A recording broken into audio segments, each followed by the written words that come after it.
video pertama kami bersama. Sebelumnya di YouTube kami udah punya video, tapi ini video pertama kami bersama dan sebenarnya udah lama direncanakan untuk buat video cerita-cerita seperti ini. Nah, hari ini kami mau sharing-sharing pengalaman hidup kami, terkhususnya tentang apa? Tentang teman hidup. Iya, tentang teman hidup, tentang pernikahan gitu ya. Jadi kami itu adalah pasangan yang sudah menikah 4 tahun lebih. Kita belum punya anak, jadi ya memang 4 tahun itu masih baru dalam usia pernikahan. Tetapi kami berpikir kadang-kadang nggak melihat usia pernikahan itu sih baru kita bisa berbagi. Jadi kami mau sharing tentang teman hidup, pencarian teman hidup, tentang pernikahan dari kacamatanya kami, dari sudut pandangnya kami gitu, dan berdasarkan pengalaman kami sebagai pasangan muda yang belum memiliki anak. Ya mungkin di luar sana ada banyak orang-orang yang punya struggling yang sama dengan kami, mungkin pengen melihat dari berbagai sudut pandang, dan semoga sudut pandang ini bisa membantu teman-teman di luar sana atau bisa menginspirasi. Semoga menjadi berkat sih, itu yang kita mau. Nah, jadi langsung aja ya. Jadi dalam video ini kita lebih ke cerita-cerita kali ya, kayak cerita-cerita kami biasa dalam quality time kami. Cuman biar lebih asik aja, ada sedikit tanya jawab gitu deh. Nah, kita mulai dengan bagaimana pertama kalinya kamu ya klik pengen punya pacar yang diajak serius. Gimana pertama kalinya? Ya, pertama sebenarnya awalnya aku pribadi itu membaca beberapa referensi ya terkait buku-buku mengenai pernikahan, pasangan hidup, pacaran seperti itu. Nah, kemudian melihat keluarga sebenarnya, bagaimana mereka membentuk keluarga mereka masing-masing. Nah, kemudian timbullah sebuah kerinduan memulai sebuah hubungan seperti itu. Nah, jadi ketika kerinduan itu muncul, nah kebetulan ada buku yang memandu seperti itu. Jadi diawali dengan mendoakan pasangan hidup seperti itu. Mendoakan. Tadi ada bilang buku ya, buku. Waktu itu buku apa sih yang dibaca untuk menjadi panduan kamu memilih pasangan hidup? Waktu itu kan banyak buku ya, jadi salah satu referensi kamu buku apa? Nah, yang paling ini teringat sekali adalah buku judulnya Patsioda. Jadi buku ini bercerita mengenai seorang gadis kecil asal Jepang yang mana keluarga mereka itu bermigrasi ke Jepang pada saat itu. Nah, jadi buku ini mengajarkan bagaimana dia masuk ke imannya ke Kristen, kemudian dia membina sebuah hubungan ke salah satu pria Jepang juga yang bekerja di Amerika. Nah, jadi inspirasi dari Patsioda ini adalah bagaimana dia mendoakan kriterianya. Nah, kriteria pasangan yang dia mau itu, yang dia bayangkan itu, dia tulis di dalam sebuah kertas dan dia doakan secara detail. Jadi, nah buku itu aku implementasikan ya. Jadi kamu tulis ya, apa-apa aja kriteria pasangan hidup. Betul. Oke. Nah, jadi berdasarkan buku Patsioda tadi dia tulis tuh kriteria apa yang kira-kira akan menjadi pasangan hidupnya gitu ya. Dan dari tulisan itu didoakan gitu ya, didoakan sama dia, dan akhirnya dengan sebuah momen surprise memang. Oke. Aku tulis beberapa kriteria di buku ini ya, agenda. Nah, biasanya buku agenda seperti itu. Jadi di salah satu lembar di agenda itu aku buat tanggalnya, masih ingat nih, tanggal 6 September 2012. Jadi tulis di situ kriteria-kriterianya, dan surprise-nya memang ya kurang lebih 90% itu persis seperti yang kudoakan. Nah, jadi yang di samping sebenarnya adalah jawaban dari kriteria list yang aku buat di situ. Tanggal berapa tadi? 6 September. Tanggal 6 September 2012 dan kami ketemunya itu tanggal 14 September 2012. Tuhan begitu cepat menjawab doa-doa dia. Nah, walaupun memang ketika 14 September itu bukan langsung Jadian, bukan langsung dinyatakan, itu proses bukan. aku pertama sekali kenal 14 September. Aku tahu, bahkan belum tahu namanya di situ. Iya, jadi aku nggak kenal dia nggak kenal aku, tapi for the first time tanggal 14 September itu kita dipertemukan dengan cara yang aneh di rumah sekretariat UKMKP UPF EVIS. Jadi waktu itu ada kampus. Iya, itu pelayanan kampus. Secara kriteria kami beda ya, dan memang apa yang ditulis dia di kriteria itu berbeda dengan diri dia sendiri, karena Carlin ini orangnya pendiam, pragmatis, kemudian dia itu terkait temperamen. Jadi itu salah satu buku yang menjadi inspirasi bagaimana memilih pasangan. Jadi kalau aku pelajari bagaimana temperamen itu adalah melankolis, pragmatik. Jadi itu kalau dari segi karakter temperamen itu berpasangan dengan cocoknya dengan yang sanguin melankolik atau sanguin pragmatik. Pokoknya itu kebalikannya. Nah, sama seperti prinsip kalau magnet itu yang beda kutub itu akan tarik menarik ya.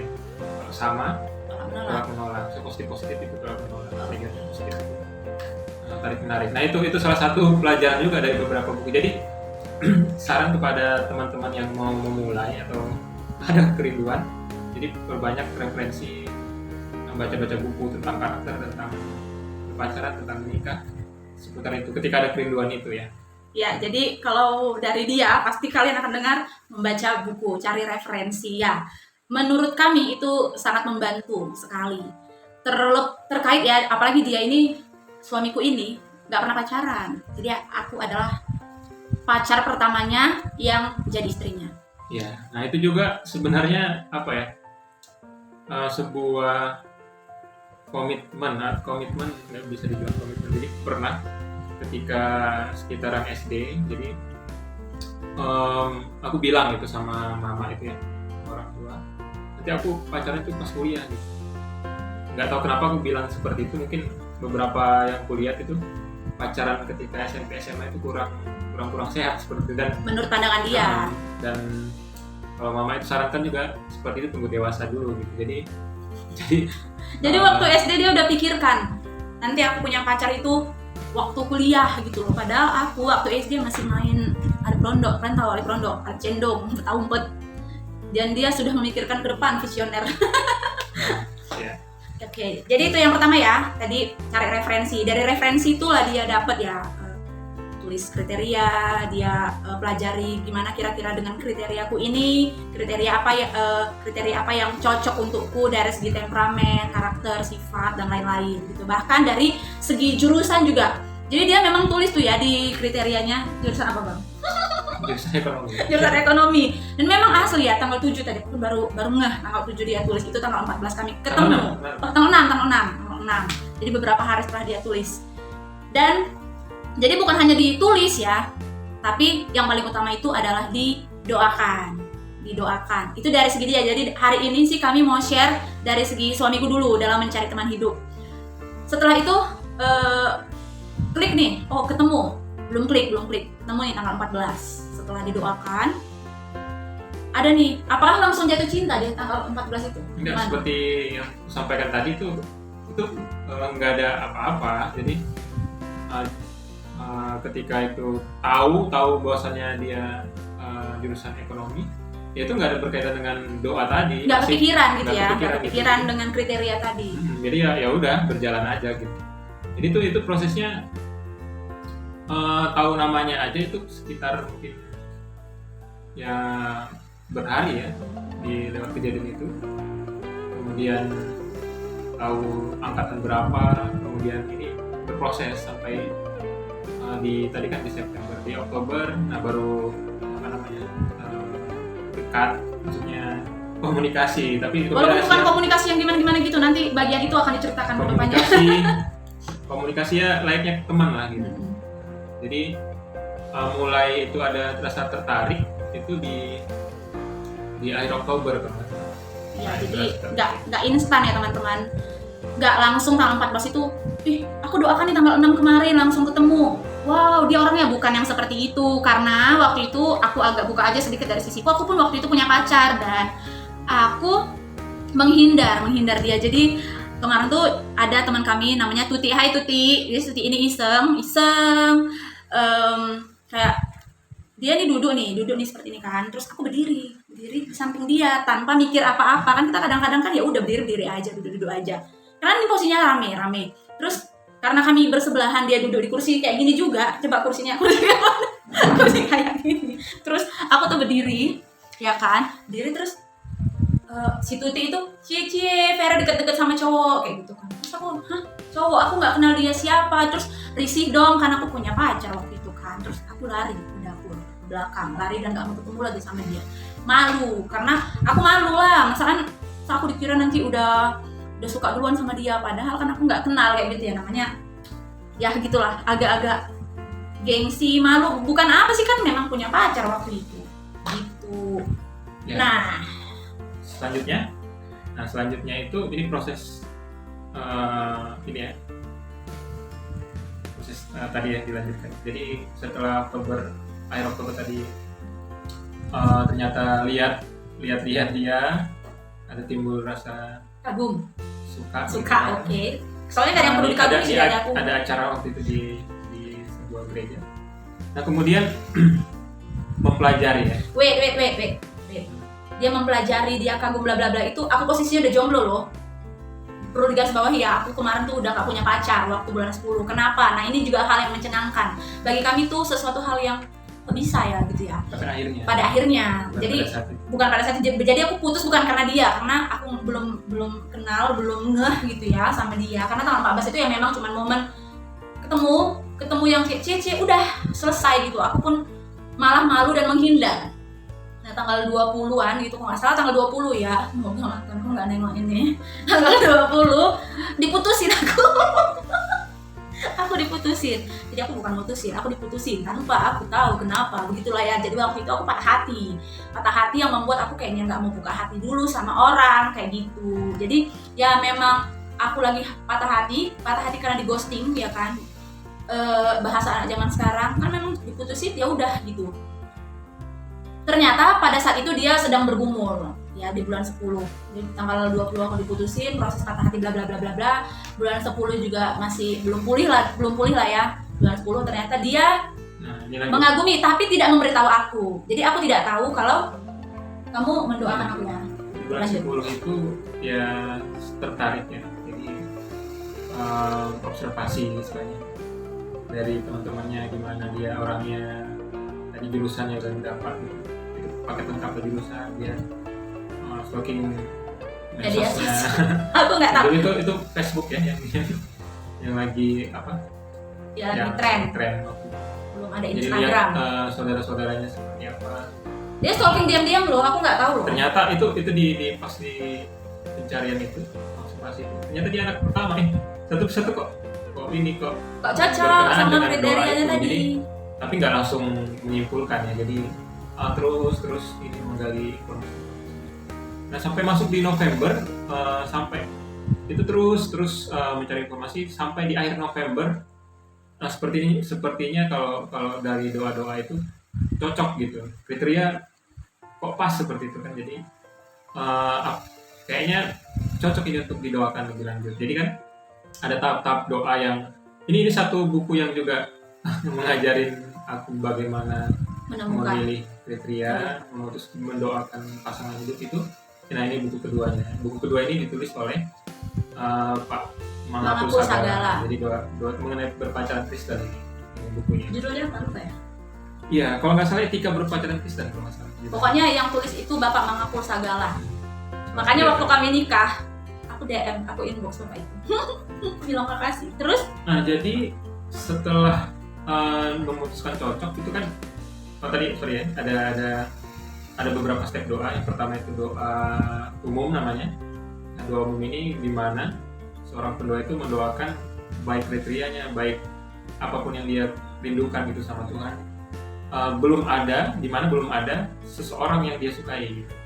Nah yang kedua itu doa khusus. Bentar. Doa umum tadi. Jadi posisinya di mana kita belum tahu ada siapa yang mau kita doakan. Tapi kita sudah rindu, pengen punya pasangan, pengen punya pacar gitu ya. Kita udah pengen, Tuhan, aku kayaknya udah rindu lah punya pacar, kayaknya aku udah cocok lah ya punya pacar, mengenal seseorang, aku udah pengen. Nah ini namanya doa umum gitu ya. Jadi kita berdoa meminta ditunjukkan siapa kira-kira gitu ya, itu di doa umum. Next. Yang kedua itu doa khusus namanya. Jadi doa khusus ini kita sudah tahu siapa orangnya, udah tahu kita suka sama cewek ini atau cowok ini. Nah setelah kita tahu, kita doakan secara khusus orang tersebut. Udah ada namanya. Jadi catatannya ada di doa ini. Catatannya ketika kita mendoakan seorang tersebut, kita tidak boleh memberitahunya kepada orang lain. Kenapa? Nah, kita hanya mendoakannya saja secara pribadi, ya hanya kita dan Tuhan yang tahu. Nah, tapi jika ada seseorang yang kita bisa percayai, kita sharingkan, itu boleh-boleh saja. Nah, kenapa hal ini demikian ya? Kenapa harus dirahasiakan gitu lah? Dirahasiakan. Nah, ini yang pertama kan komunitas kita pada saat itu kan satu pelayanan itu kan orang-orang yang kita kenal semuanya. Jadi kalau misalnya kita kasih tahu, jadi kan ada unsur subjektivitas di sana. Jadi kayak ada intervensi dari orang lain dan doa itu seolah tidak murni gitu. Jadi kan berpengaruh kedagingan seperti itu. Karena fokus doa khusus ini adalah melihat kemurnian suka itu, rasa suka itu apakah murni, apakah benar-benar cinta secara tulus, secara keimanan seperti itu. Jadi atau hanya karena emosional kayak gini loh. Kalau aku bahasakan dengan sederhana, di doa khusus itu apakah perasaan itu benar-benar datang dari Tuhan, benar-benar dari hati, kita tulus memang cinta sama dia, suka sama dia, mengasihi dia, atau jangan-jangan karena adanya dorongan dari orang lain, misalnya nih karena dihayo-hayokan atau karena menjalin komunikasi dengan intens. Makanya di doa khusus juga nggak boleh terlalu intens berkomunikasi gitu ya. Jadi waktu abang doa khusus sama aku, abang ada kasih tau siapa-siapa? Kalau nggak salah nggak ada. Dia nggak ada kasih tau siapa-siapa. Dan apakah abang kasih tau aku? Nggak ada. Jadi yang ya, pada saat itu di akhir November itu, dia memutuskan untuk ya berdasarkan panduan buku itu ya. Jadi selama kurang lebih 3 minggu itu ya aku bahkan membatasi diri bertemu sama dia. Jadi membuat treatment lah seperti itu kan, buat treatment. Jadi akunya menjauh, yang memurnikan hati bahasanya. Nah, jadi di situ fokus berdoa, menguji rasa suka itu akan benar-benar datangnya dari Tuhan. Jadi ketika itu ya melalui proses doa itu ternyata setelah 3 minggu udah tidak juga berkomunikasi, tidak melihat gitu ya, tidak dekat, tidak memikirkan dalam arti kita fokus ke doa aja gitu. Nah, kita berserah sama Tuhan, menanyakan Tuhan itu apakah benar-benar. Nah ternyata setelah 3 minggu ternyata rasa suka itu masih dan secara batin kayaknya Tuhan bilang itu ya ini orang yang tepat gitu. Lanjutkan gitu. Oke. Jadi itu kan di doa khusus kita udah punya namanya nih. Tadi kan di doa umum kita masih aku pengen pacaran nih Tuhan, tunjukkanlah siapa gitu ya. Nah di doa khusus ini kita udah tahu nih namanya. Nah seperti abang dia tadi mendoakan bla bla bla. Tuhan inilah kriteriaku gitu. Setelah itu dia akhirnya kayak menemukan sepertinya si Vera nih orangnya. Nah di doanya itu dia udah menyebutkan namanya. Tuhan, aku kayaknya suka nih sama si Vera. Apakah si Vera ini benar-benar orang yang kau tunjukkan? Apakah si Vera ini benar-benar jawaban dari doaku selama ini darimu gitu loh. Nah, proses itulah dia memurnikan hatinya dengan tidak memberitahu siapa-siapa supaya tidak ada intervensi dari orang lain dan supaya tidak subjektif ya. Artinya karena sering ketemu, sering komunikasi jadi suka. Nah, dia memurnikan hatinya. Dia memurnikan hatinya bahwa benar-benarlah si Vera ini tadi benar jawaban dari doanya. Nah, setelah dia yakin dengan jawaban doanya tadi, apa yang harus dilakukan? Nah setelah yakin ya, nah jadi kita harus menyatakan. Jadi tadi kan ada doa umum, doa khusus, kemudian itu ada doa bersama dan ada doa pacaran atau KTB. Setelah itu doa pernikahan. Jadi lebih ada 5 tipe doa untuk pencarian pasangan hidup. Disclaimer bentar ya. Jadi doa umum, doa khusus, doa bersama, doa pacaran atau KTB ini tadi itu bukan seperti hukum Taurat, nggak ada di Alkitab teman-teman. Ini nggak ada di Alkitab. Ini hanyalah salah satu cara yang dianggap baik ya. Ini adalah salah satu cara yang dianggap baik, bukan satu-satunya cara untuk menemukan kriteria menemukan pasangan hidup. Ini hanya salah satu cara yang dianggap baik dan kami menganggap itu baik dan dia mengaplikasikannya di dalam kehidupannya. Aku tidak dari yang awal-awal banget itu tadi, nggak yang seperti Parlin banget. Walaupun aku mengerjakannya juga, nanti dari versiku akan aku ceritakan juga ya. Itu disclaimer-nya. Next. Nah, jadi seperti itu ya. Jadi ditegaskan lagi bahwasannya ya setiap pasangan kan punya cara berbeda-beda untuk bertemu. Nah, jadi yang penting itu ya kriterianya, tadi kan kriterianya belum mau sebutkan. Yang penting yang pertama adalah sama-sama anak Tuhan. Artinya sama-sama sudah mengerti iman kepada Kristus itu memang lahir dari hatinya. Dan dia menyatakan bahwa Kristus adalah Tuhan yang selamat pribadinya, dan catatannya adalah diaplikasikan dalam kehidupan sehari-hari. Okay. Nah, itu yang paling penting kalau dalam kerja pasangan hidup. Jadi mungkin jalannya bisa berbeda, bagaimana bertemu. Nah, kebetulan bertepatan bahwasanya aku bertemu sama buku tadi dan aku aplikasikan, dan ternyata baik ya diterapkan seperti itu. Jadi ya kalau ada teman-teman yang mau mengaplikasikan silakan. Nah, kalaupun yang ada yang akhirnya tidak seperti ini ya itu tidak masalah. Yang penting itu sama-sama anak Tuhan. Oke, next ke doa bersama. Ya, yang ketiga doa bersama. Jadi doa bersama ini adalah doa di mana sepasang yang apa? Sepasang Sejoli. Ya, itu saling menggumulkan, sama-sama mendoakan. Gimana bisa tahu sama-sama? Nah, yang pertama langkah awalnya waktu aku kemarin itu, ketika udah yakin di doa khusus itu ya harus kita nyatakan. Nah, itu kuncinya, harus dinyatakan. Gimana bisa lanjut kalau nggak dinyatakan? Nah, itu mustahil kan. Nah, jadi aku nyatakan kerinduanku, rasa suka, rasa cinta itu sama dia itu di tanggal, masih ingat ini tanggal cantik ya, tapi bukan apa ya, bukan feng shui ya. Tanggal 20 bulan 12 tahun 2012. 2012. Ya. Nah, jadi sebenarnya nggak direncanakan ya di tanggal itu ya, tapi kondisi yang membuat bisa di tanggal itu gitu. Nah, jadi ketika aku nyatakan, ternyata responnya juga positif pada saat itu dan mau sama-sama mendoakan. Nah, tapi catatannya di sini bukan jadinya berpacaran ya. Nah, jadi kita belum pacaran. Itu adalah tahap di mana saling bersahabat, saling jadi teman gitu. Jadi doa bersama ini doa persahabatan gitu. Nah, disitulah mulai PDKT, namanya PDKT yang kita ya layaknya sahabat. Nah, jadi di doa bersama ini juga aku sampaikan, kami sepakati bahwasannya di sini kita berteman, di sini kita bersahabat ya. Nah, pada akhirnya nanti ternyata tidak cocok gitu ya, itu ya silakan nanti kita apa namanya, kita berpisah diskusikan gitu. Dan ya kalau memang harus berpisah kok nggak cocok ya berpisah gitu. Cuman ya puji Tuhan gitu. Jadi doa bersama itu bukan fix pacaran ya Bu. Jadi itu masa persahabatan, masa pengenalan. Nah, jadi yang kita lakukan itu di doa jadi bersama, kegiatan kami di doa bersama adalah PA bersama gitu ya, bergereja bersama. Tapi nggak setiap minggu sih gereja sama, kalau bisa ya diusahakan. Kami jarang ketemu. Kemudian sharing ya, pengenalan keluarga ya, kita tanya. Tapi dia belum datang ya, belum main-main ke rumahku. Pengenalan keluarga dalam artian aku sharing sama dia gimana kondisi keluargaku, gimana kondisi keluarga dia, itu keluarga, kemudian itu karakter, gimana karakter aku, gimana karakter dia.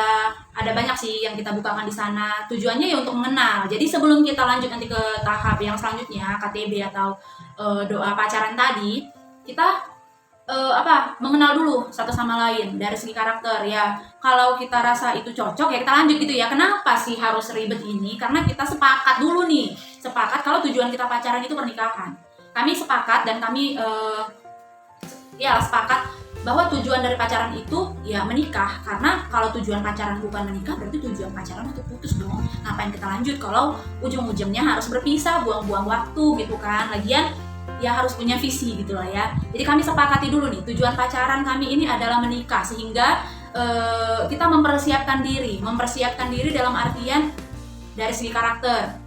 Ternyata klop, ternyata aku terima nih, dia cerita juga masa lalunya, aku juga cerita masa laluku, dan dia menerima. Karena kita juga nggak sebentar waktu KTB ini, kita nggak, bukan KTB, doa bersama ini kita nggak sebentar ya, ada 5 bulan gitu, 5 bulan kita doa bersama. Dan satu hal lagi yang perlu diketahui, dalam doa bersama ini juga kami membatasi waktu untuk bertemu. Satu, memang suamiku ini dulu apa ya, aku ikut-ikut aja sih, ya, karena memang pertama kan bukan pacaran ya, jadi ya berteman ya. Nah jadi kalau menurutku nggak perlu kita sering ketemu, nanti dikira juga ini ya, jadi kayak udah orang pacaran gitu. Jadi ya kami ketemu pada saat itu, ketemunya itu ya di sekretariat gitu, jadi ya orang-orang juga lihat gitu.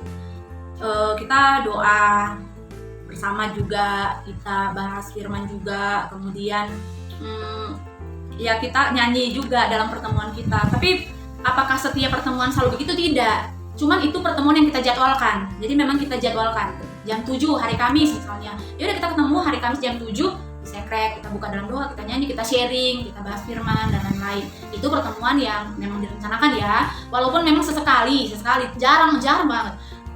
Ketemulah di makan malam itu pun jarang. Jadi karena jarang itu, waktu itu kenapa aku nggak komplain? Ya karena menurutku ya memang seperti itu, dia ngasih tahu dan aku ikut aja gitu ya, aku ikut. Berarti memang gitulah cara yang bagus gitu, aku ikut aja waktu itu. Nah, akhirnya kita sepakat, kita tentukan kapanlah kira-kira kita sharing jawaban doa. Nah, sharing jawaban doa emang kita sama mendoakan, iya. Selain tadi ketemu kita berdoa, kita juga jadwalkan kapan kita berdoa untuk hubungan kita, kontak doa gitu, jam doa. Di waktu itu kita sepakatinya di malam minggu jam 10. Jadi setiap malam minggu jam 10 kita memang khusus berdoa untuk hubungan kita. Di dalam doa itu kita minta Tuhan tuntun kami berdua untuk tahu apakah memang Tuhan mengkehendaki kami bersama-sama, apakah memang dia yang pada akhirnya menjadi jodohku, apakah aku memang yang pada akhirnya menjadi jodohnya dia. Dan kita bisa merasakan itu lewat damai sejahteranya kita. Nanti di lain kesempatan kita akan membahas tentang mengetahui kehendak Allah, karena memang di dalam pencarian teman hidup ini kita kan mengetahui kehendak Allah ya. Dan bagaimana kita bisa tahu kehendak Allah kalau kita tidak memiliki persekutuan yang baik dengan Tuhan? Maka ya yang pertama itu, sebelum memikirkan teman hidup, tentunya kita punya relasi yang bagus dengan Tuhan, supaya kita bisa tahu apa yang Tuhan mau kita kerjakan di dalam hidup kita. Nah, lain kesempatan kita akan ulas lagi tentang mengetahui kehendak Tuhan. Nah, lanjut ke yang tadi, akhirnya kami menyepakati lah sharing jawaban doanya itu tanggal 30 Mei 2013 ya kan. Ya, kita ketemu di sekret waktu itu 30 Mei jam 5 atau jam 7 ya? Jam 7 kayaknya. Ya, jam 7. Dan ya seperti yang kita ketahui sekarang kami udah menikah. Jadi dari doa kami itu, jawaban doaku iya, jawaban di doa dia juga iya ya, dan kita bersepakat untuk pacaran, lanjut ke KTB, kelompok tumbuh berdua. Kenapa namanya kelompok tumbuh berdua? Karena di dalam gaya pacaran kita kemarin, kita itu punya jadwal yang rutin untuk sharingnya itu sharing firman Tuhan. Jadi kita punya bahan yang mau dibahas gitu. Waktu itu bahan kami pertama adalah menjadi sahabat. Jadi di bahan PA itu ada 12 atau 10 bahan, kita sama-sama menggali firman Tuhan di situ. Kita punya jadwal yang rutin, makanya kelompok tumbuh berdua, biar kita berdua sama-sama bertumbuh nih di dalam pacarannya sampai pada akhirnya kita sepakat untuk menikah. Nah, jadi mungkin ada pertanyaan, lalu kalau udah KTB nggak boleh putus? Ya boleh dong, kalau memang pada akhirnya ya Tuhan tuntun kita untuk nggak sama gitu loh. Dari mana kita bisa tahu? Ya kita yang tahu itu dari perjalanan, dan puji Tuhan di dalam perjalanan kita selama pacaran kita bisa melewatinya. Apakah berarti nggak ada masalah ya gitu ya? Nggak ada masalah dalam selama pacaran, banyak banget. Kami juga pernah sampai mau putus juga. Kita kan berbeda karakter ya. Aku yang dengan karakterku yang sanguin, temperamenku yang sedangkan dia yang orang yang pragma, tenang orangnya, bla bla bla. Itu banyaklah pergesekan karakter yang membuat konflik juga. Pernah nangis sama? Pernah mau putus? Pernah juga. Tapi gimana kok bisa akhirnya sama? Ya itu tadi, kita memahami bahwa lewat pergumulan, lewat konflik itu sih kita saling mengenal. Jadi mungkin ada orang yang dengan konflik jadinya putus, tidak menerima, ya oke, kalau kita memang nggak bisa menerima kekurangan dia yang seperti itu, nah kita sama-sama kami sama-sama belajar untuk konflik ini membuat kita saling mengenal dan kita saling mengalah. Makanya kalau aku ingat dulu abang bilang kayak gini, jangan bilang ya inilah aku, jangan yang gitu. Malah kita harus mau introspeksi diri gitu loh. Ya jangan mentang-mentang inilah aku lalu kita bertahan dengan keakuan kita, tapi kita evaluasi diri kita. Di bagian mana kita yang tidak menyenangkan hati orang lain, kita evaluasi diri supaya keduanya semakin bertumbuh, karena namanya kan kelompok tumbuh berdua gitu loh. Gitu. Jadi kalau dari aku prinsipnya adalah ketika ada konflik itu hal yang biasa dalam sebuah hubungan.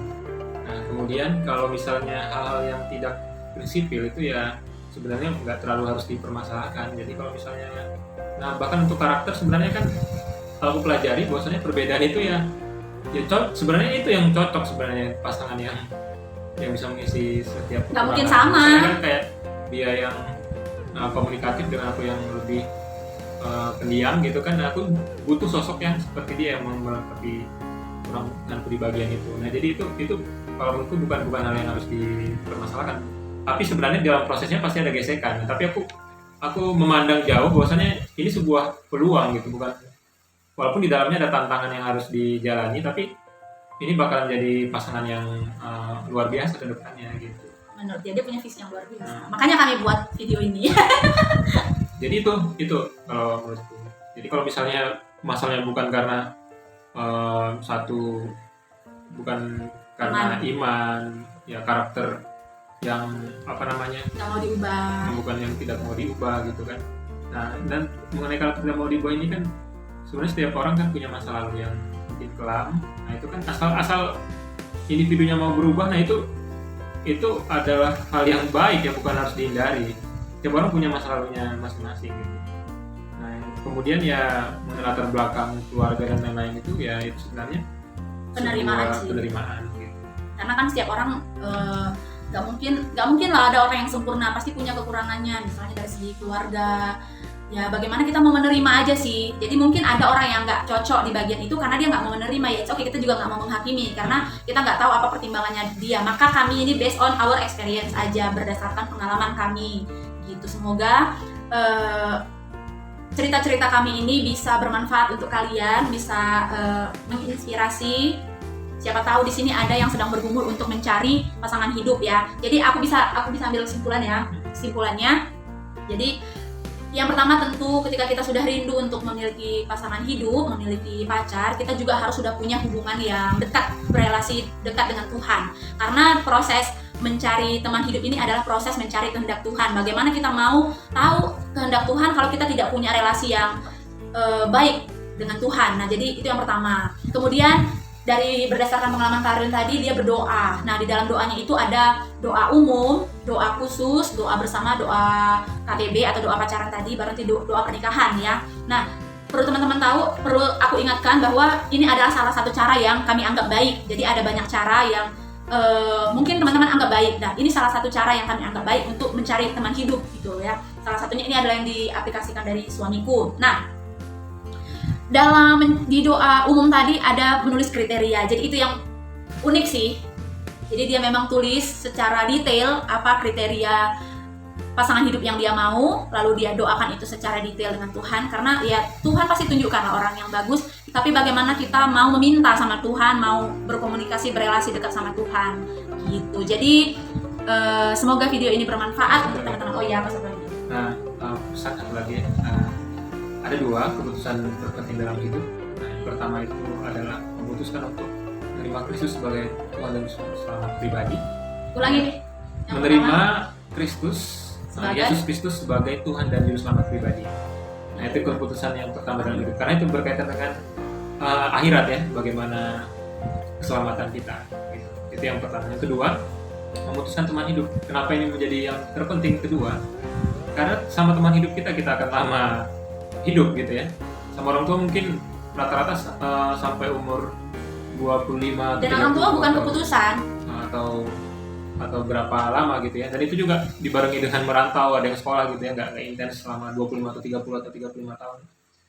Tapi sama teman hidup kita ya sampai meninggal gitu kan lama prosesnya. Nggak Dan boleh itu cerai gitu ya.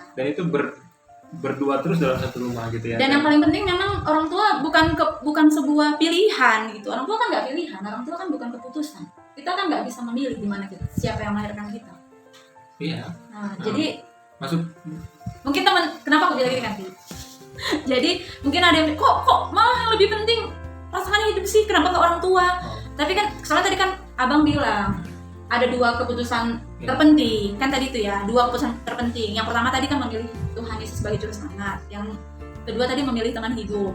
Kenapa bukan orang tua? Mungkin ada yang soalnya dulu ada yang gitu. Kenapa nggak memilih orang tua? Karena orang tua nggak dipilih gitu. Kita nggak ada memilih lahir di mana. Jadi ya memang kita ya udah nggak ada memilih dan teman hidup kita yang memilih gitu. Jadi yang kedua bukan nggak tadi penting. kenapa penting itu ya. Nah kemudian kenapa penting juga yang kedua ini? Ya karena sebagai orang Kristen kita diizinkan menikah itu sekali gitu. Kalau pasangan kita itu hidup gitu ya. Jadi harus satu kali gitu dalam iman Kristen. Jadi karena dia satu kali, jadi jangan sampai salah memilih. Nah, ketika salah memilih, resikonya harus tahu sendiri dan tidak boleh bercerai. Misalnya memutuskan dengan orang yang misalnya tidak mengenal Tuhan, ya harus menerima resiko itu dan jangan diceraikan. Dan kalaupun harus cerai, walaupun Tuhan membenci perceraian sebenarnya, bercerai ya diizinkan, tapi tidak bisa menikah lagi. Nah itu pasti sangat berat kan? Nah, kalau salah memilih kan? Nah, kalau salah memilih, jadi itu, jadi pesannya itu jangan sampai salah memilih memutuskan. Ya, jangan menikah gara-gara teman sudah menikah gitu kan? Iya. Jangan berpacaran gara-gara teman lain udah berpacaran. Jangan menikah karena disuruh. Keluarga, ya. Jangan karena gengsi atau lain sebagainya. Tapi tadi poinnya adalah karena kerinduan, karena kita sudah menggumulkan, karena kita sudah siap. Nah, secara karakter itu yang lebih utama. Secara karakter kita sudah siap. Artinya kita sudah siap menerima resiko-resiko yang bakalan terjadi ketika berpacaran atau menikah itu. Jadi bukan karena usia ya, kita menikah agak lumayan muda sih. Menurut versi kami itu muda. Menurut kami itu muda. Yeah.